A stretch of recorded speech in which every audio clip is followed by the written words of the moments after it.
I would like to make a correction. I've served 2 full terms as alderman at large on the town, and I currently now serve as their mayor. But the main claim to fame is 42 years in the livestock industry, not just raising cattle, but actually creating that economic bottom underneath it. We try to have a buyer in every single livestock auction all across the entire state every single day. At night, our trucks will pick up the cattle, and then they send them to our customers out west. So we're actually a multi-state distribution and acquisition center that helps the people of Mississippi, particularly the cattle farmers. And I don't discriminate. In fact, yesterday I even had a buyer down in the Brookhaven area at Meade Mathis and his partner Mike Hyde-Smith's sale barn. So there was no collusion. I like to help every producer in Mississippi. And that's one of the reasons that I think you should select me as your next Commissioner of Agriculture. Of course, you have to be involved in the Food Inspection Service. And you know, a lot of times you'll hear wild claims such as red meat is not good for you. Well, I'm here to tell you there's not much wrong with red meat. Now, it is that green fuzzy meat that hides out in the back of your refrigerator that you have to watch out for. But I hope that some more folks would come in or listen up, because this is a very important race. And it's coming down to the experience level. At age 60, I started in 1969, made the very first sale that I ever went to over in Vicksburg. I came back in with very few head of cattle. Dad corrected us. And then the next week, we got better, and we got better. And after 42 years of traveling across the state and out of the state, I believe that I stand here before you today as the person who can best lead our state forward. I currently serve on the national level as the Vice President of RCAF USA, which is the largest independent cattlemen's group in America. The largest independent cattlemen's group. We don't have packers in it. We don't have ag equipment dealers. We simply have cattlemen. And that's what I'm about, is helping the producers of Mississippi. Whether you raise row crops, whether you raise the sweet potatoes, whether you are in the catfish industry, whether you're a shrimper on the Gulf Coast, we're here to promote all of Mississippi. You know, I wear this little pin, which is a stylized bull that says MCOOL. It stands for Mandatory Country of Origin. And while we have laws here in the state which were created after 2005, the federal law came into being in 2002. And we worked very hard here. In fact, the Mississippi Livestock Markets Association, of which I'm the president, had a successful program that was even adopted in the Farm Bureau policy book back in 2003 that showed that, unlike the people who were going to be regulated by this law claiming it was going to cost $3.2 billion, we showed them here in Mississippi that we could do it for less than 1/10 of a cent per head. And that's a huge savings over that $3.2 billion. And I am pleased to say that today at the federal level, the very model that we developed right here in Mississippi is what is used, with the exception of the grandfather clause, and simply because that was not allowed in legislation. So you see, I've been fighting at the national level to help Mississippi producers. I've been putting that economic floor underneath the producers of Mississippi to give them a real chance at the world and a real chance to make their money. And you have, so often you have top-down controls, such as look at our poultry industry. We're doing great in Mississippi, but if you're that individual producer, you face huge, huge barriers. Right now, the contracts run flock to flock. So you could be required by your supplier to upgrade your facility, perhaps costing as much as $250,000, that you have to personally go to the bank to borrow that money on. Maybe after 1 or 2 more flocks, they say, oh, you no longer fit our economic model. They say, well, what about my note? I say, well, what about your note? That's your note. And they have no way of recovering that money. This is one reason I support the GIPSA rule.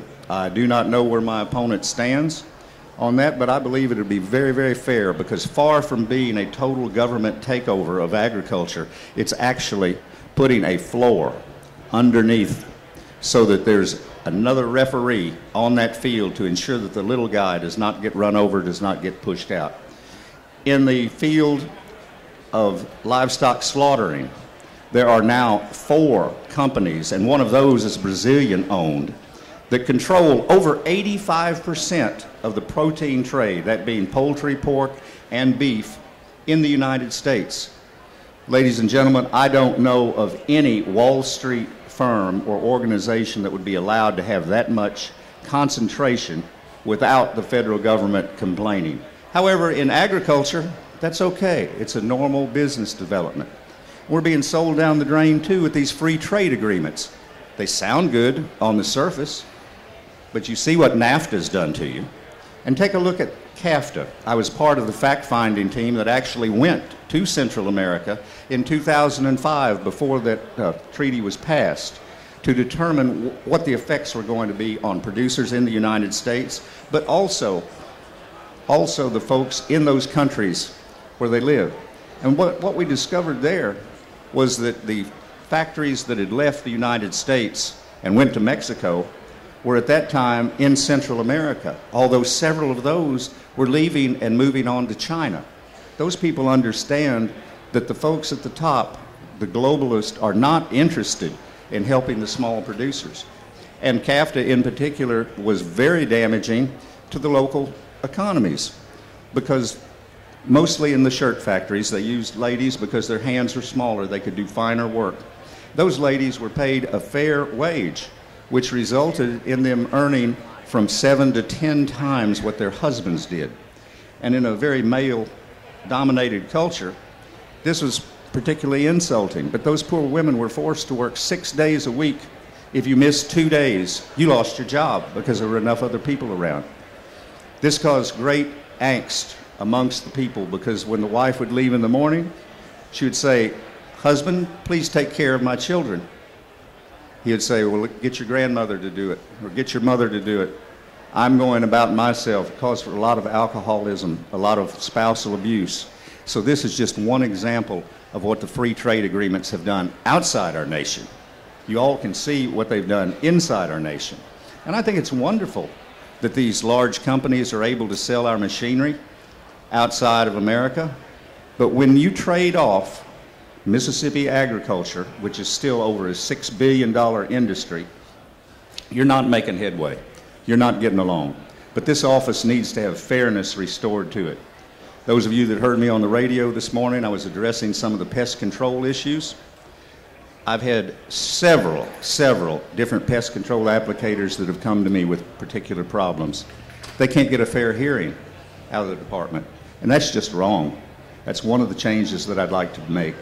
Your aerial applicators had a whole new set of regulations put on them after the last election 4 years ago. Didn't apply to the ground applicators.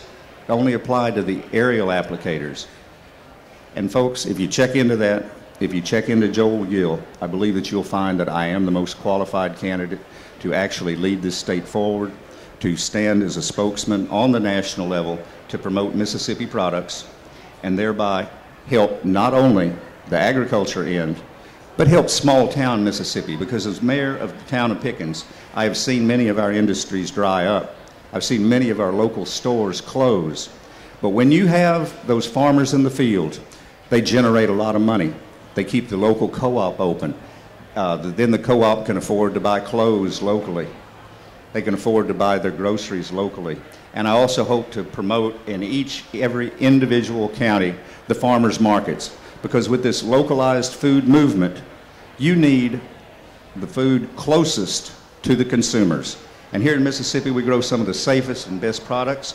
I would like to again ask for your vote. I'm Joel, just like the prophet out of the Bible, and Gill, just like a fish. So when it comes next Tuesday, when it's time for you to make that decision, I hope that you will study the issues and that you will pick Joel Gill. Those of you that haven't been to my website, it's real easy. It's Joel Gill, F-O-R, Mississippi, all spelled out, .com.